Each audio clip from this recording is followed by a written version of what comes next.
Speak version equals 1.0 XMLNS equals http://www.w3.org/2001/10/synthesis.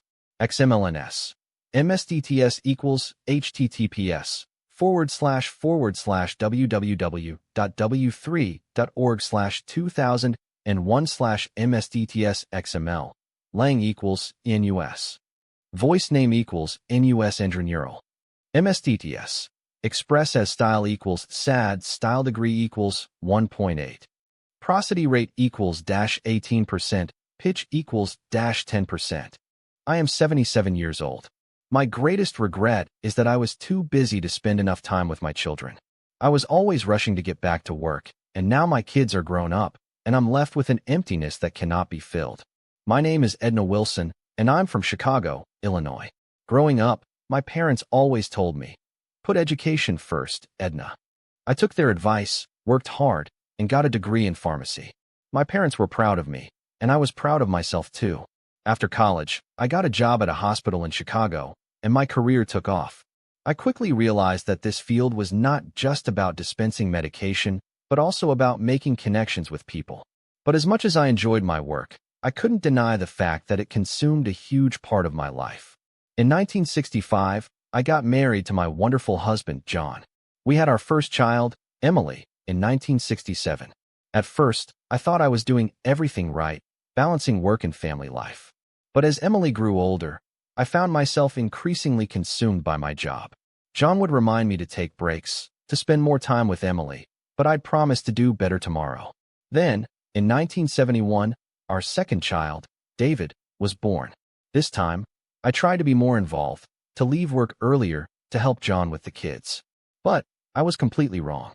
I thought that working late hours made me a better provider, that it secured a better future for my family. Looking back, I was misled by societal expectations, the need to succeed, and the pressure to be perfect. They lied to us, telling us that the more you work, the more prosperous you'll be. Well, that's not true. I was working nonstop, but I was miserable. My relationship with John suffered, and my connections with Emily and David were superficial at best. We'd have fleeting conversations about school and sports, but I didn't have the time or energy to engage in meaningful conversations. I was missing out on the most precious moments of their lives. I remember a particularly sad event when Emily was 12 years old. She came home from school and told me about her struggles in math class. I promised her that I'd help her, but I ended up working a late shift the next day.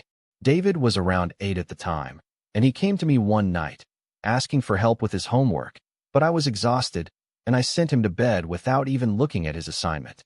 These moments haunt me to this day. In my 40s, I decided to pursue a master's degree in pharmacy administration, thinking it would open more doors for me in the field. But it only added more fuel to the fire, consuming even more of my time. I was never truly present for my children. I was always rushing to get somewhere, to meet a deadline, to achieve some goal. It wasn't until my 60s, when I retired, that I realized the full extent of my regret. Emily was in her 40s by then, and David was in his 30s. They'd both moved out, started their own families, and built their own lives. We tried to reconnect, but it was difficult. I'd call them, and they'd tell me about their kids, their careers, their struggles, but I felt like an outsider, listening in on their conversations. I was too far gone, and they'd grown up without a strong, loving presence in their lives. That's when the painful truth hit me.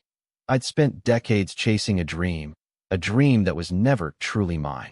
I'd sacrificed the most precious thing I'd ever have, my children, for a career that, in the end, didn't even bring me true fulfillment.